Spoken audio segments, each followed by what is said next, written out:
Have you lost your job? Have you lost a loved one? Are you exhausted caring for your parents, for your kids? Well, you can find immediate relief when you read Sheila Mac's new #1 bestseller, Bootstraps and Bra Straps. It contains the Boots formula to move from rock bottom back into action in any situation, especially right now. If life has knocked you down, pick yourself up with Bootstraps and Bra Straps. Get your copy at www.SheilaMac.com today.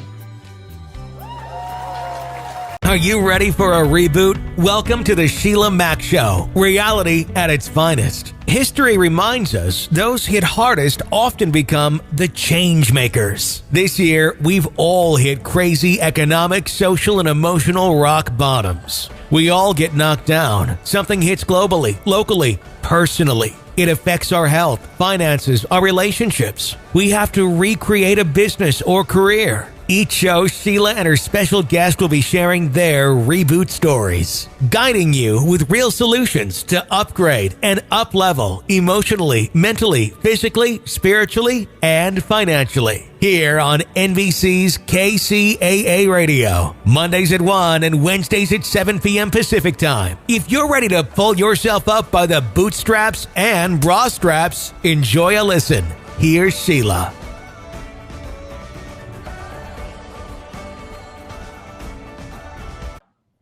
Welcome to the Sheila Mac Show, reality at its finest. Here we have real people sharing real stories and actionable steps to help you reinvent, rebuild, and reboot your life on your terms. I'm Sheila Mac, your host, and today we have special guest, Dr. OBED Magny. He is the CEO of Magny Leadership, where he teaches emotional intelligence to law enforcement agencies. He's been a police officer for 16 plus years and the co-founder of the American Society of Evidence-Based Policing, a National Institute of Justice Lead Scholar alum, a policing fellow for the National Police Foundation. He recently walked from Selma to Montgomery with 2 other officers to raise awareness of the need for healing in community police relations. All right, what an important topic. Welcome to the show, Obed. Thank you for having me, Sheila. I'm glad to be here. Happy to be here. Yes, and my show is aligned with my best-selling new book, Bootstraps and Bra Straps, the formula to go from rock bottom back into action in any situation. And this year, we have not only had any situation, we have had almost every situation show up. And so I'd love to hear maybe your personal journey or a journey in the business that you do in policing of a rock bottom or tough situation and how you got back on track. Well, let me start with this. I'm not supposed to be here. I'm literally not supposed to be here. So my mother had 7 miscarriages before she had me. Wow. And when she was pregnant with me, there was some complications in the pregnancy that obviously my life was in danger and her life was in danger. Now, at the time, she was not a Christian, and she decided to pray, and she begged God to, let me just have one child, right? And so, she continued to pray, she joined the church, and she became a Christian, and lo and behold, I was born. And obviously I lived, and she lived, and the doctors thought it was a miracle. So she went into the Bible, picked out the name Obed, who was a servant. And of course, my joke that I keep using is like, you can name me after a warrior or a king or, strong. You named after a servant? Come on, man. What are we doing out here? She said that you have a purpose in life. You coming into this earth was not an accident, and it's not by chance. It is with purpose that you're here. So, go forth and do some great things and use, let God use you as a tool for, the greater good in this world. So that's how this journey started. Wow. So, you fast forward, I was having some challenges in school. I wasn't exactly your A student. I was majoring in football and track and field, and that was all about playing sports. And, I didn't really have any direction in life. I wouldn't say that policing was the first thing in my mind or in the forefront when I guess you could say when I started this journey. So, I go to college. I'm on the 6-year plan, because some of us or I was just I was on academic probation, and you name it, I just couldn't pass the writing proficiency exam. I was just struggling. And the narrative over my life, over the course of my life, is I'm always in the midst of some type of trouble or some type of struggle. And so thankfully, I did graduate, and I got my bachelor's degree in criminal justice and sociology from the University of Massachusetts at Boston. Shout out to my UMass Boston folks if they're watching. Right. And so, I moved out here to California because I am not a big fan of cold weather. I do love Boston, which is where I grew up. And, I love the Red Sox, big fan of the Celtics and everything, but I'm not a fan of cold weather. So I have to come out here where, nice and warm. And decided to go get my master's degree and move on to get my doctorate degree, during the course of my policing profession. And, I've been blessed to, move on and become a fellow with the National Police Foundation, being a co-founder of the American Society of Evidence-Based Policing, and National Institute of Justice lead scholar. So, I've been very, very fortunate to be in a space where, I have a platform and I use my influence along with other like-minded folks to help, move policing forward in the 21st century, with science and research being, a foundation, not necessarily an end-all and be-all, but, foundation to help improve policing moving forward. Wow, that's incredible. So you could have given up when you were this young adult that had to go through all this extra, the 6-year college plan thing, and yet then you ended up getting a PhD. Holy smokes. So if you're listening out there and you want to give up, there's no need to give up. It may take an extra couple of minutes. That's okay. You're catching up, but you learned other things. Our life, we learn in different ways, and you can catch up and get ahead. That's beautiful and realistic. I have a similar story. I was in foster care, homeless, and then emancipated at 15. I taught myself algebra to take a programming class and work at JPL, and I got away with not taking the math tests, and somehow got hired at JPL when I would spend like another 4 hours a day doing the programs that the people that really knew math could do faster. And I did it right. It just was harder. And I found my passion in leadership and teaching courses, and I'm more of a people person, but I did get to learn all the math I missed. And I thought it was going to be impossible. So anything is, and in fact, I became a teacher later when my kids were older. And so it's just, keep that in mind if you're tuning in right now, that anything is possible. Never give up on that, or let anybody tell you that you cannot. Yeah. And if I could just piggyback on what you just said, mind you, I was a 2.0 student in high school and in college, right? And then you fast forward years later, I've designed a PhD course for the largest university in America. The first class that I taught was at the doctoral level. So to your point, it doesn't matter where you start. If you find a passion in life and you're destined to do something, you got to chase those dreams, and you got to go full bore and go after it. So again, this is just I realized what my purpose was, and I went after it, and that's why I'm blessed to be where I am today. Yes, and sometimes when we're younger and we're off doing other things, then when we find our passion and our purpose, and it's like, this is what I want to learn, this is what I care about, that's when you apply yourself more a lot of the times. So that makes a big difference. And if you're a parent and you're listening in and you have young students and they're homeschooling this year because they're stuck at home, let them have fun studying things that they're really passionate about, and you'll see a huge shift in how much they're learning, reading, doing math, everything related to what they love. It makes a difference. Absolutely. Yes. And I would love to hear more about what you do with the emotional intelligence, or can you explain what that exactly is with the police?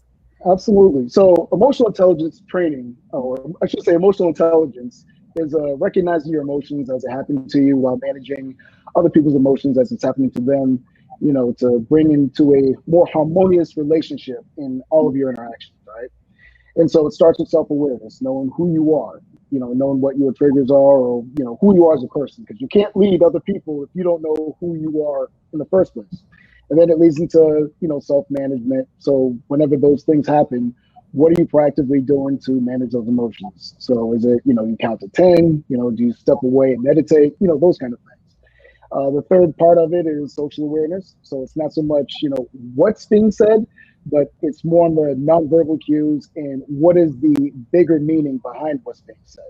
And then obviously it ends with relationship management, because, well, what is it that, what are my needs and what are your needs, and how can we make those needs work so that we can have that amicable relationship? So unfortunately, there isn't enough emotional intelligence training in policing. And when I was a second year doctoral student, and just like you, Sheila, I'm a people person, I'm a relationship type person. I'm all about hanging out and getting to know you on a personal level, because I don't just see what's on the surface. There's usually a lot more, to people than what you see on the outside, right? And I've been like that my whole life. I've always been relationship oriented. And so in policing, we just don't do enough of this training, period. And when I was a second year doctoral student, when I came across the subject of emotional intelligence, I was like, oh, wait a minute, this is it. This is the training that we're missing, because there's always this talk about the disconnect between police and community members, and police officers having a level of apathy and not being engaging. And obviously that's what we see on the forefront today, is community police relations, or relational policing, and all those kinds of things. So, that was where my purpose lied. I was like, I think this is where I'm supposed to be. So I've always been passionate about emotional intelligence training, bringing it into policing. And one of the aspects of, evidence-based policing. So evidence-based policing is, just bringing the best research or utilizing policies and procedures and trainings based on the best research and available data that's out there. So if you look at what happens in the medical field, no medical procedure, or even in the pharmaceutical industry, nothing gets introduced to the public unless it's gone through some form of research and development phase. Well, unfortunately, again, in policing, a lot of the training that we have, a lot of the policies and procedures are not based or rooted in evidence-based research. So myself and other like-minded folks around the country are trying to use science and data, or great data, good data, as a foundation. And again, it's not meant to be an end-all be-all, but as a foundational piece moving policing forward into the 21st century. So that's kind of where my passion lies, and the research on emotional intelligence is, to be quite honest, beyond overwhelming.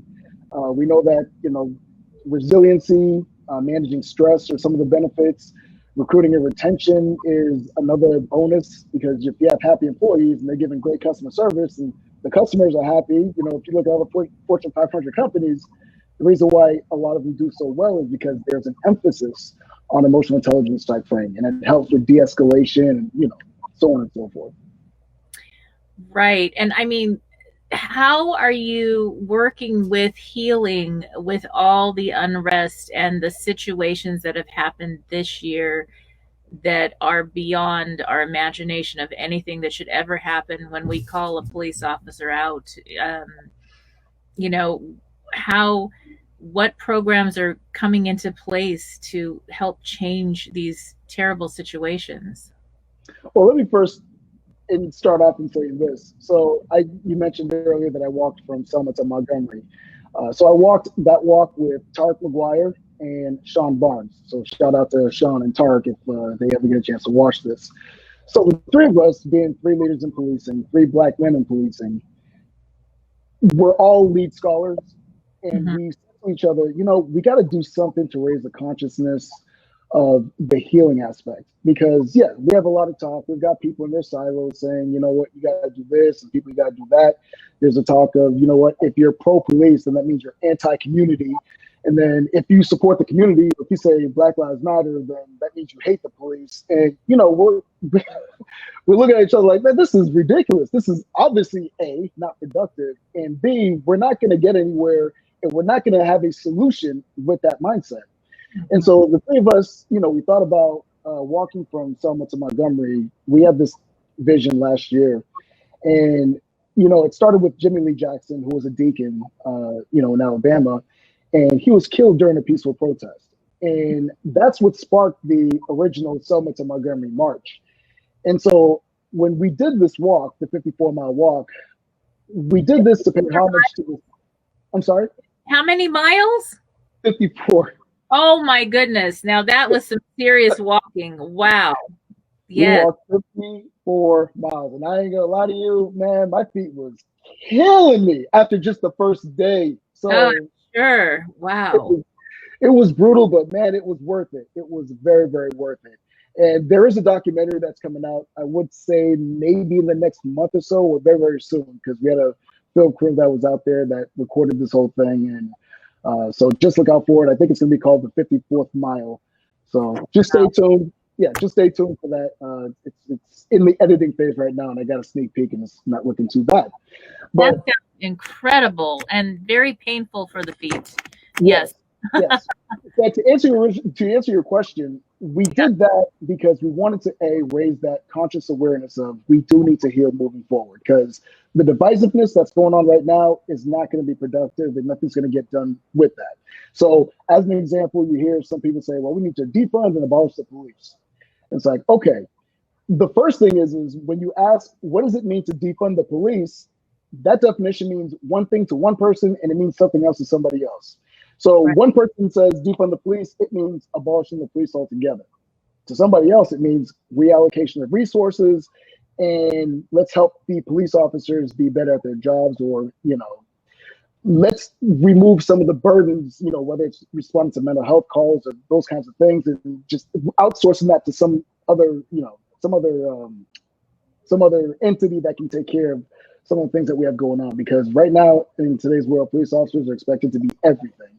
And, Mike Brown, the former chief of Dallas PD, has this video, it went viral when he was talking about, you know what, if you got a hangnail, call the police. They'll come take care of it.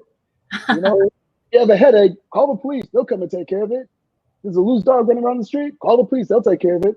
So you can't ignore the fact that police officers are obviously under more stress than ever before, but that still doesn't mean we can't be held accountable to a lot of the things that we're doing out there. So by talking about evidence-based policing, that's one avenue where we can help policing be better, help in the healing process, and come forth with, again, policies, procedures, training that'll help in that healing process and bring more trust and legitimacy in policing. Because right now, things are very, very frayed.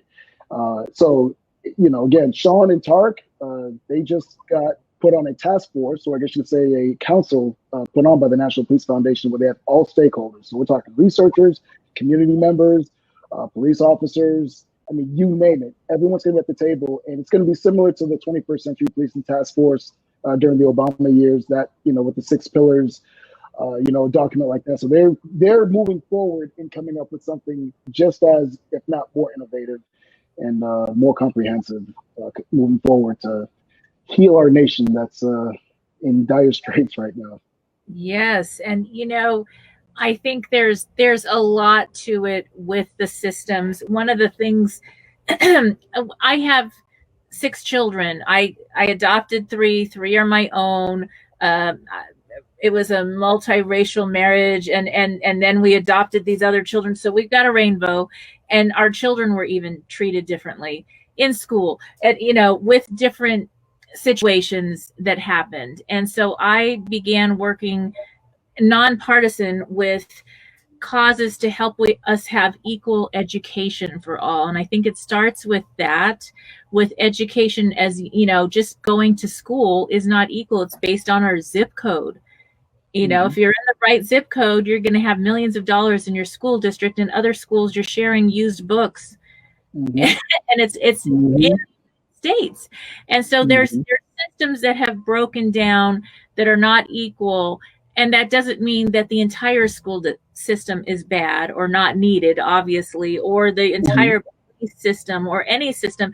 It's just there's a need, I think, in this new time that we're breaking down. Things have gone into chaos because it needs to be fixed and reorganized to something so much better, so that when anybody calls the police, they're going to feel that that's because they're getting safety, they're getting help, the purpose of it.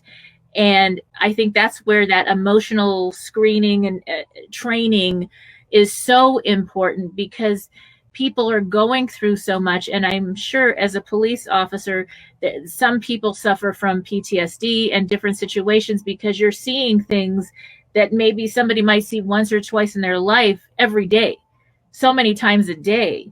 And that's a huge difference. So there's got to be more awareness and even possibly more funding to help make sure that these screenings are done properly.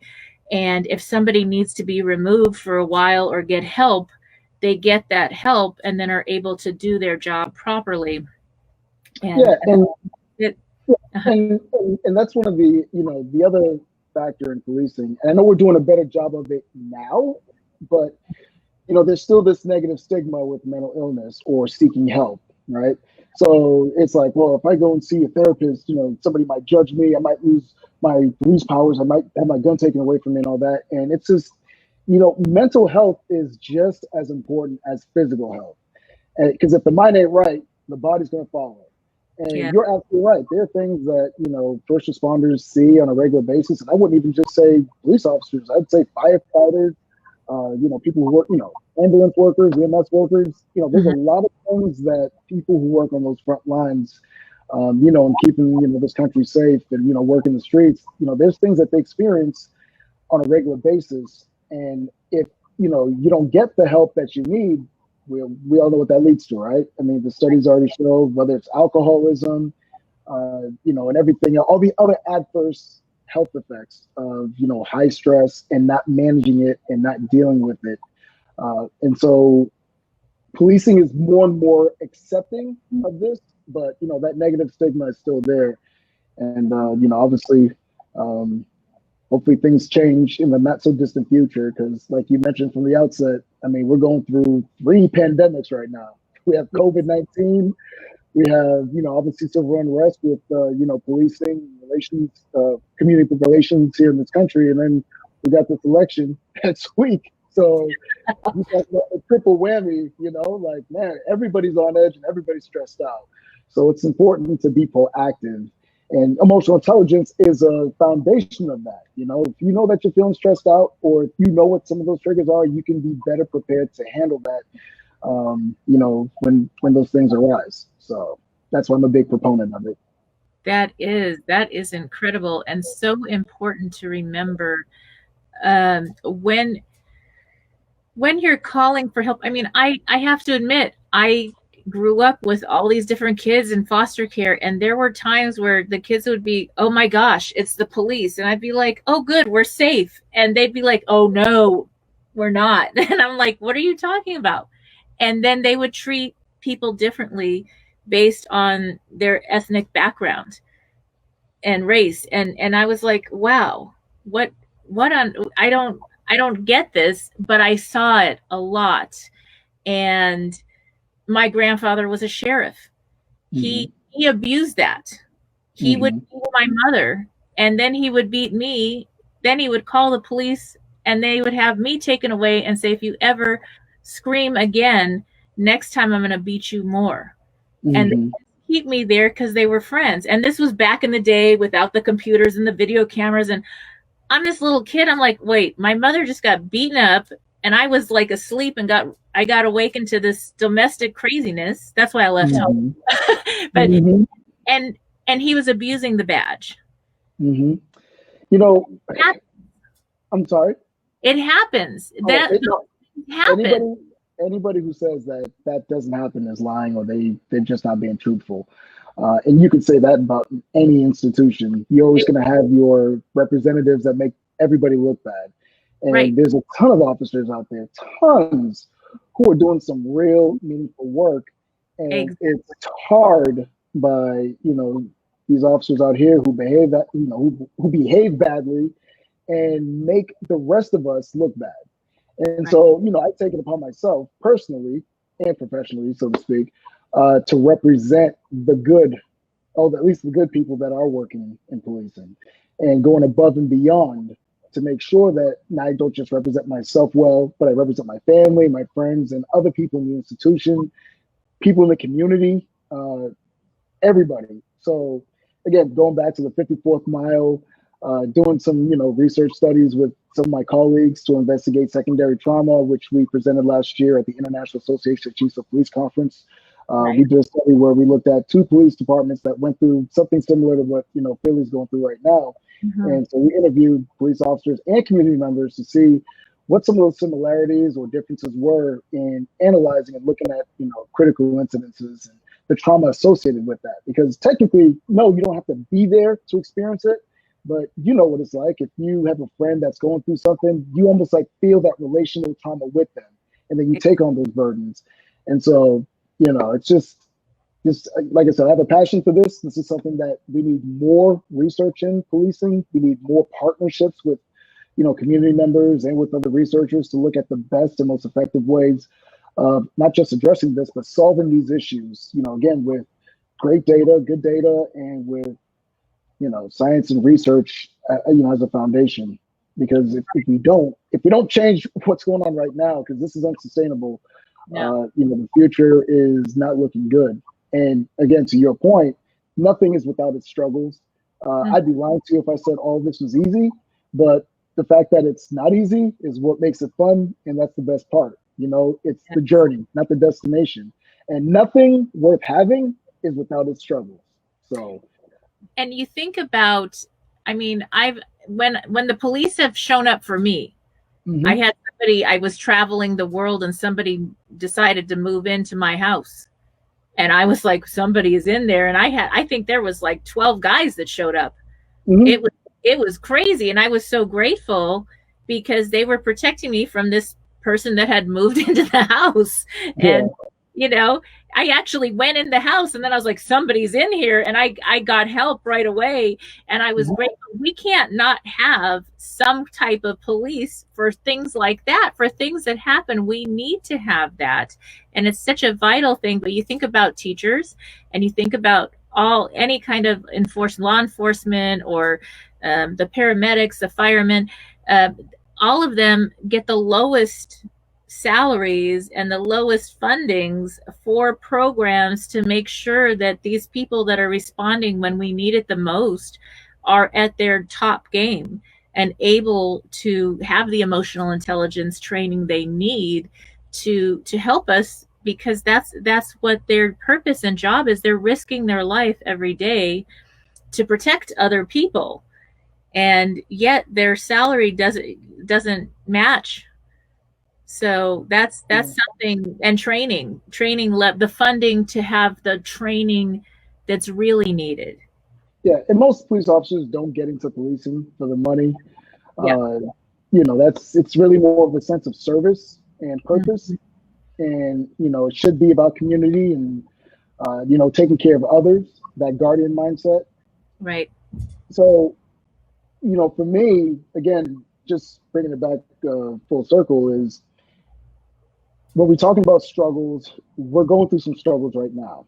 And leaders, whether, we're talking about city government or at the federal level or at the state level, to your point, we've got to have the type of training, like emotional intelligence training, where we can help officers be effective communicators and keep them safe and keep communities safe, because that's ultimately what we want. And let me give you, if you don't mind, let me share one story with you. Give you a specific example of emotional intelligence at work. So I'm a big fan of college football. I love the Miami Hurricanes. Shout out to my Hurricane fans out there. And I remember this like this was yesterday. So we had a call for service where my partner and I went to a call. It was a domestic. It was not physical, but it was like, boyfriend, girlfriend, or husband, wife were yelling at each other. Mm-hmm. So we get to the house, we're knocking on the door, we get in. And so, we're getting ready to do our thing where, I'll talk to one person, my partner talk to the other person, whatever. And so they're just screaming and yelling at each other. And we're like, hello, police? You see bad shit? And so they're like, ah. So they start screaming and yelling at each other some more.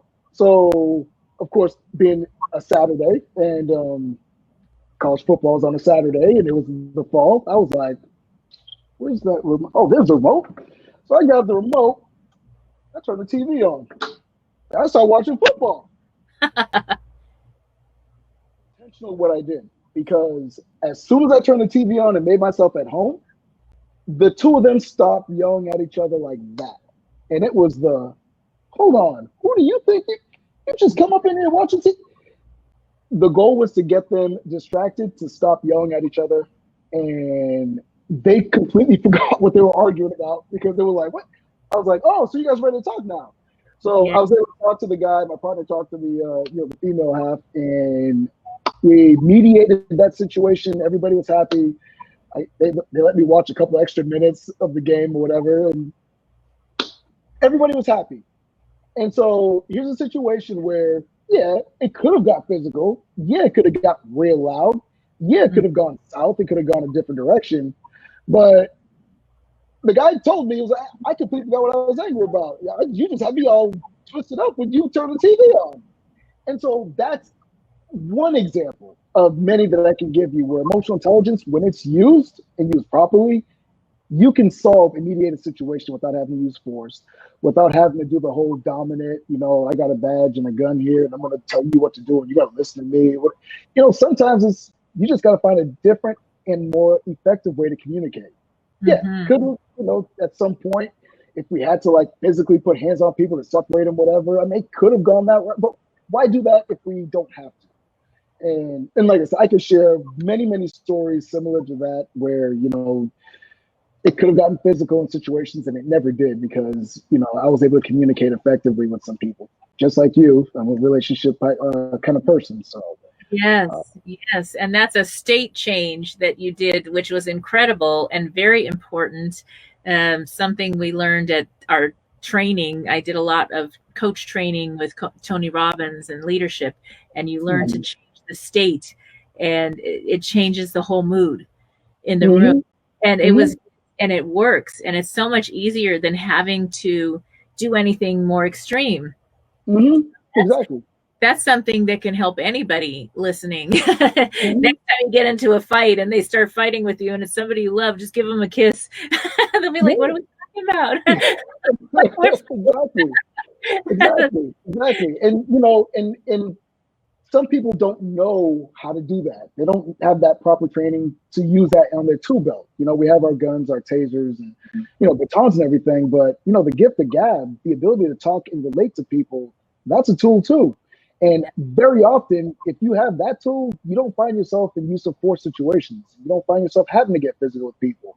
I can think of another example, where I watched one officer who was 2 seconds away from possibly getting physical with somebody else, and he would have been justified because it was a situation where we were going to have to do something, and she was trying to prevent that. And, I was able to step in, and I had a relationship with this officer, so he didn't feel threatened by me just, taking over a little bit. So I said, hey, man, let me talk to her real quick, And so I was able to walk with this woman, and for 25 minutes, I mean, she just absolutely unloaded and spoke her truth. And you know what I did? I just stood there, did my active listening. Yep, I understand. You know what? If I was in your shoes, I don't know that I'd be acting any different. And so the reason why my stress level didn't go up, the reason why I wasn't angry, the reason why I didn't feel threatened or anything was because this woman was hurting. This woman was going through some trauma, and I recognized that right away. And she wanted to be heard, she wanted to be understood, and she wanted to be acknowledged. She wanted her feelings to be acknowledged. So she was obviously hurt by the fact that her son was in a patrol car, and then there was a bunch of patrol cars in front of her house, and obviously that sent her to the moon, and justifiably so. I don't know any parent that'd be okay with a scenario like that. But when I took the time to listen to her, it wasn't about me telling her what we were going to do. It was me listening to her and letting her speak her truth, and me meeting her where she was at. By the time we were done talking, she was like, okay, do what you guys need to do. It's all good. No use of force situation. Nobody got hurt. Nobody had to put their hands on anybody. And so we need more of that gift the gab training, that gift the gab, I guess you can call it game. We need more people with some game when it comes to talking to other folks that we don't have these issues. We can mitigate these issues. So we don't have to, have things go physical and things like that. I'm not saying it's going to work every single time in 100% of the scenarios, but, in a substantial amount of scenarios, I can tell you right now, and I say this anecdotally, of course, I found myself never getting physical with people because of that. And other officers who have those similar traits, we never get into physical altercations with folks. We never have, use of force, incidences or anything like that. So. Yeah, and there's so many things I'm sure that come to play if somebody's on a drug or something and they're not really, then it's a little bit more difficult, and you can't reason. They're not home sometimes. And so there's different scenarios and so many of them, but it's the most important thing about this discussion is the healing part in our communities and being able to figure out the best way so that our police and all these people that are there to help us are really equipped to help us the most. So do you have any tips for people in the audience as far as working that really want to have the healing? Oh, absolutely. Oh, sorry, I didn't mean to cut you off there. Yeah, there's almost an unlimited, depending on the situation or depending on the person, right? So whether it's inspirational quotes, you can go on Instagram or Twitter, you can find an inspirational quote, each day or twice a day or 3 times a day that might resonate with you, that'll help you. Understand that, if you're struggling with something, if you're stressed out about something, if you think you're the only one that's experiencing the things that you're going through, brother or sister, whoever's listening or watching, others have gone before, others are still going through some of these things right now. So reach out to someone. There's nothing wrong with reaching out to a friend and say, hey man, look, I'm going to say some things. I just need somebody to listen. Nothing I'm going to say is rational, and just have that relationship and have that understand that, you can do those kinds of things. So there's that. Working out is a great stress reliever. There's tons of good books that you can read on emotional intelligence, because emotional intelligence, again, I'm not saying it's end all and be all, but it's a great way to deal and manage with stress, resiliency, grit. If you're going through something, whether it's a career change or if you're trying to ascend in your career and you're finding that you're hitting some roadblocks, whether through your own accord or through others' accord, being able to proactively manage those things as they happen to you will better prepare you moving forward. So whether it's meditation, I am a big proponent of meditation. If you can visualize it, remember, your subconscious doesn't know what's real and what's not real. So if you use positive words of affirmation regularly, okay, tell yourself you're a king, tell yourself you're a queen, you know what's going to happen? The body and the spirit's going to follow, and you're going to do some boss things. You're going to do some king and queen stuff. That's right. That's just those are just a few tidbits. I got plenty more. One thing that I'm not the spokesperson, but I sort of have become one, is I'm sure you've heard of this 211. Have you heard of the 211? I have not heard of the 211. Oh my gosh, you got to share this with everyone. So this 211 is the new 411. That is, if you Google 211 and your state, California, Texas, New York, wherever you are in the United States, 211, you're going to get a list of resources. So if you're needing to get out of an abusive situation, if you're dealing with drug addiction, if you need mental health help, anonymous, if you need to get food on the table, there's food banks. If you need help with rental assistance, because right now it's a crazy time and some people are getting evicted because of the COVID and they've lost their jobs, there's help and resources in your state, and that 211 will get you the help that you need now so that it doesn't escalate into something worse later. Yes, this is something they need to put that on every wall in every station so that people can get those other, okay, I'm leaving this volatile situation and here's a list of resources that your family might need. I don't know, you know what I mean? That you get the mental help. If anger management, you need anger management because you're having anger problems in your house, there you go. And it's free. And a lot of the resources are free. So yes. I will definitely share that. I was not aware of that. Okay. I will definitely share that. Thank you. Thank you for that info. You're welcome. And that's asking for help when you need it. And then having, like, where do I ask for help? Who do I ask?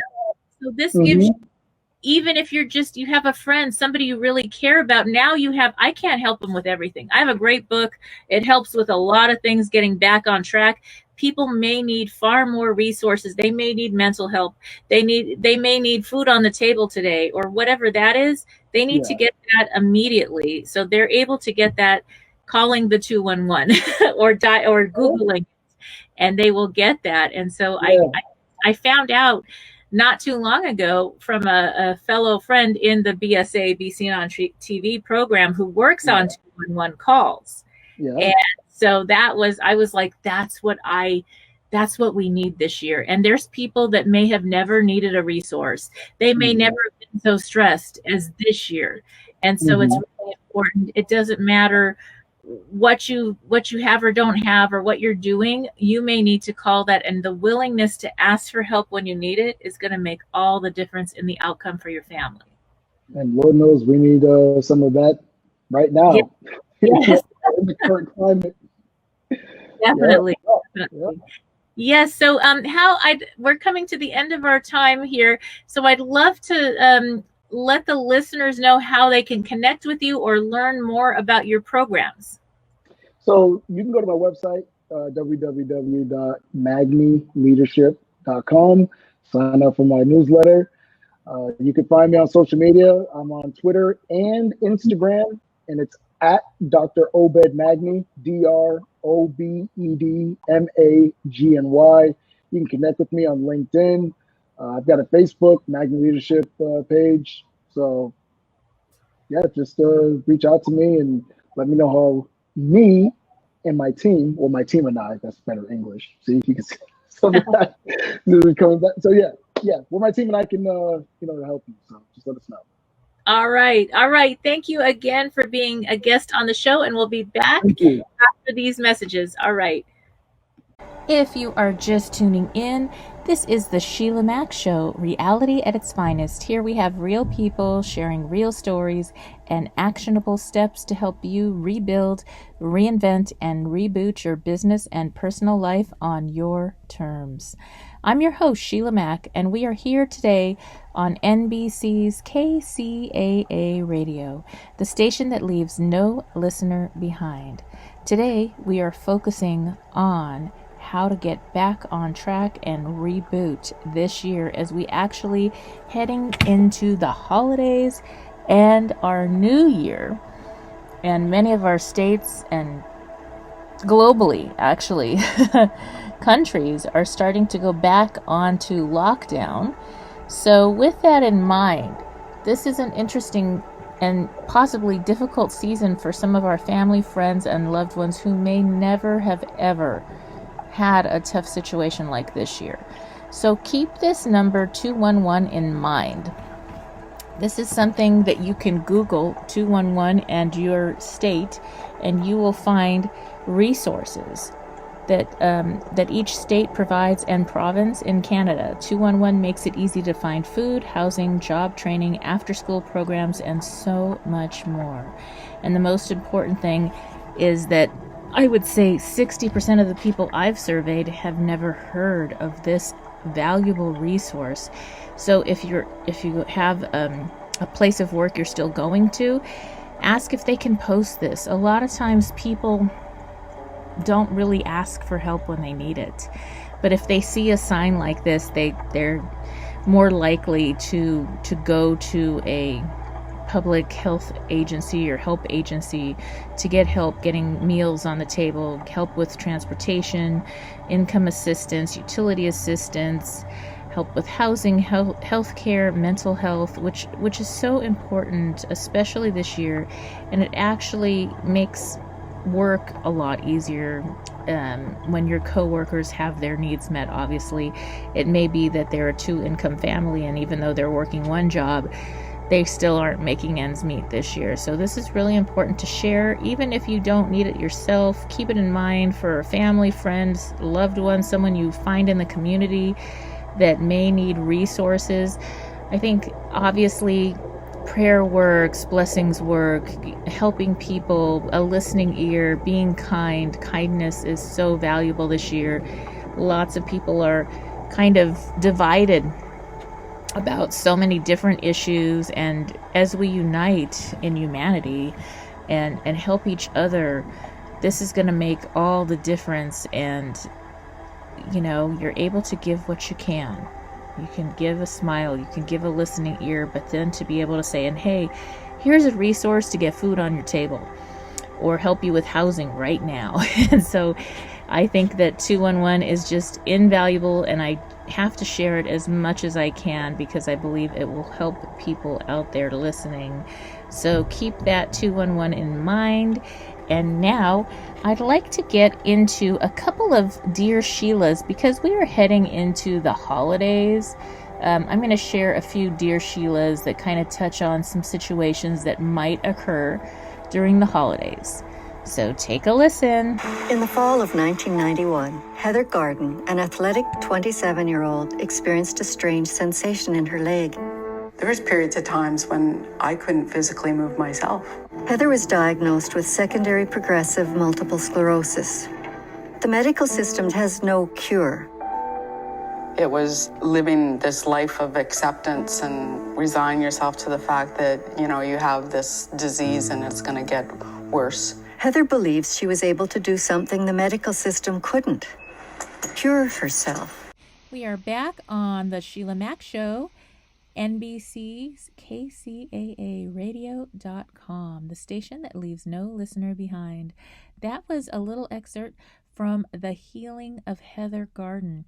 And Judith Murrow will be on later this month or next month, and she will be interviewed on the show. She is an incredible author and has won over 17 awards with her film about Heather Garden and how she walked through and changed her life with a lifestyle design and healed. So if you have a chance, go to healingofheathergarden.com and download a copy of this incredible film.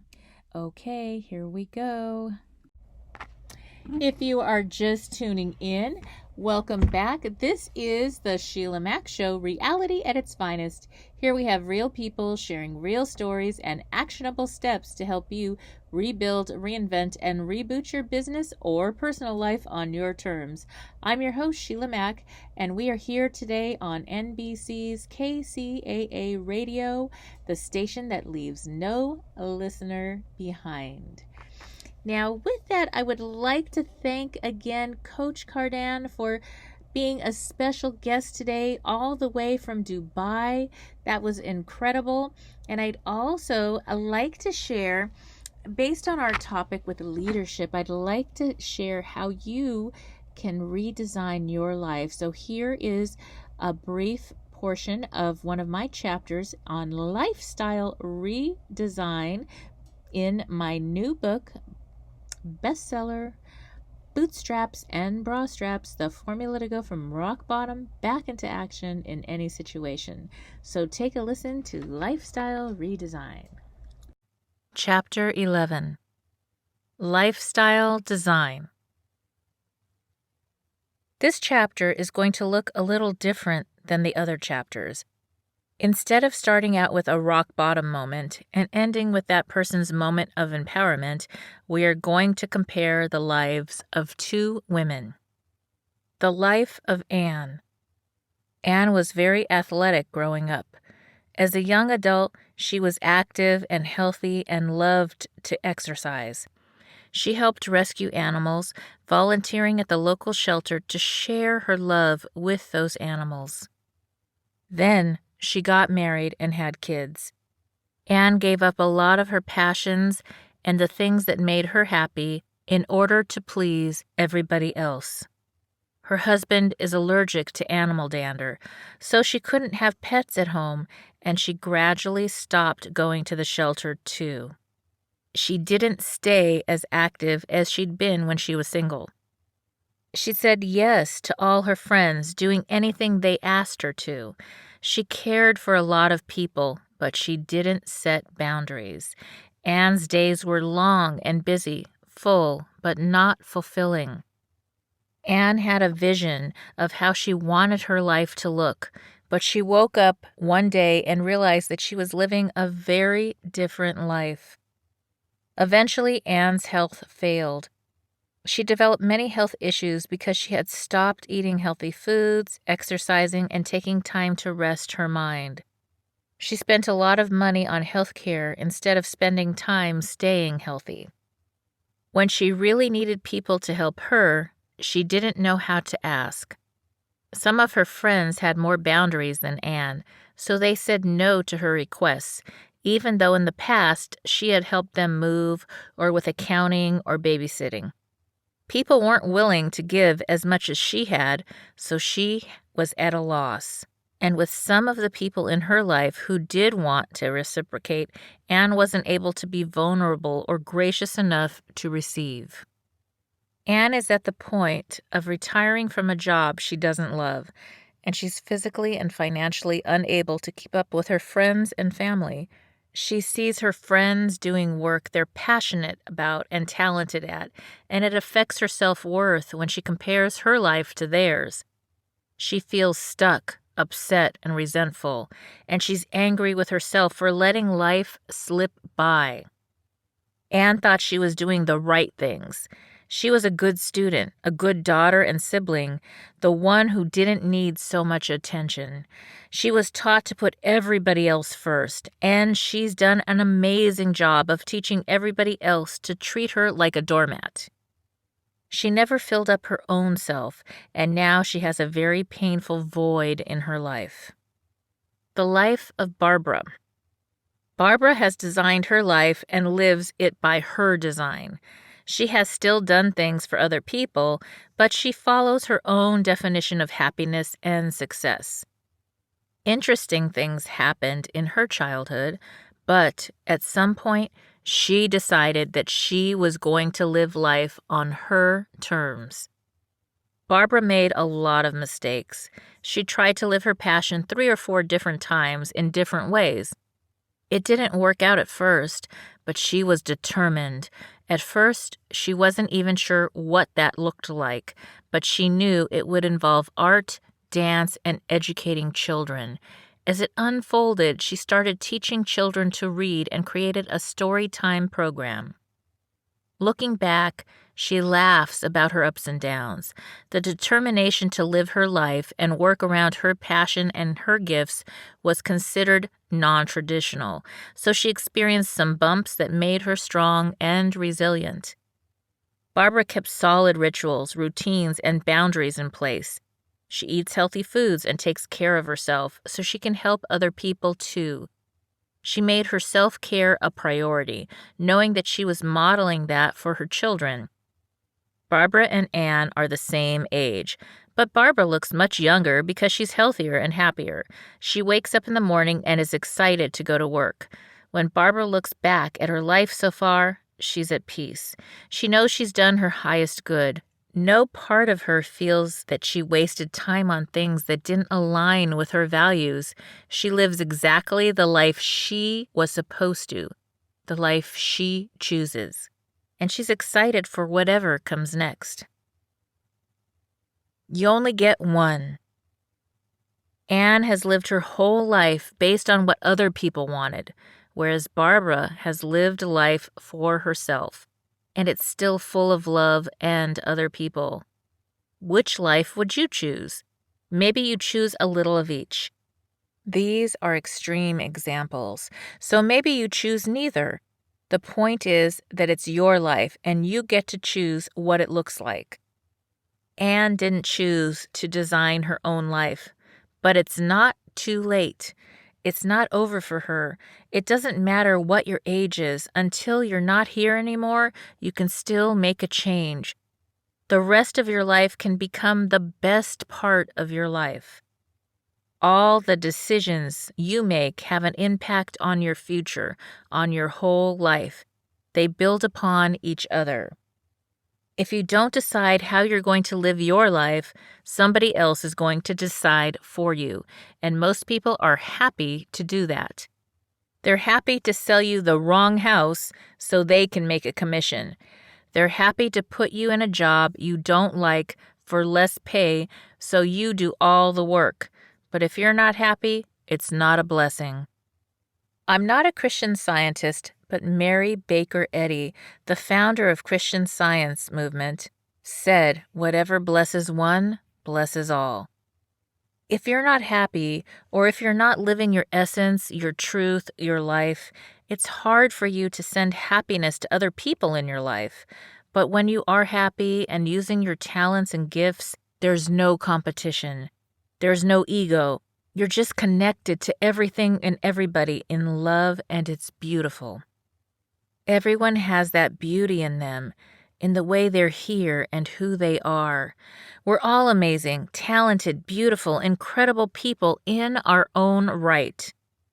When we try to shift and fit into a mold of who we believe we're supposed to be, the adult who never plays, who goes to work and takes on debt to buy a house, it kills our souls.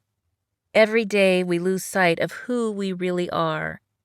How can you be happy when the most important parts of you are hidden or quieted because you followed somebody else's rules?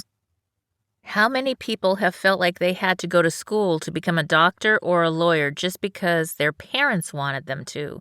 And they're miserable. If they were living their truth, they would be happy, and that's worth even more than money. That allows them to attract the right peer group and a partner who's aligned with their truth. It may sound obvious, but when you're not living your truth, you're living a lie. When that's the case, you may say that you want something, but it doesn't align with you because it's not real. And you can't fake a life and a lie for long. The real you, the beautiful, amazing essence of you, is going to escape every time. Free your soul. It's time to free your soul. Start by figuring out your temperament, talents, and what you really love. You can refer back to the reboot activity in Chapter 6 to get started. There are surveys and tests you can take, but you have to be honest with your answers, so honest it may even hurt other people's feelings. Like the parents who always dreamed of you becoming a doctor while you wanted to be a cruise ship. And now I have some homework for you. I would love for you to grab a copy of my new best-selling book, Bootstraps and Bra Straps, the formula to go from rock bottom back into action in any situation. It is now available on Audible as well as on Amazon and Kindle and at www.sheilamac.com. I will be donating a book or course. If you look online, you'll see the courses I offer as well, to women's shelters across the United States and Canada whenever a course or book is purchased. So check it out, and I look forward to sharing more with you next time. As always, I wish you life, love, laughter, and light.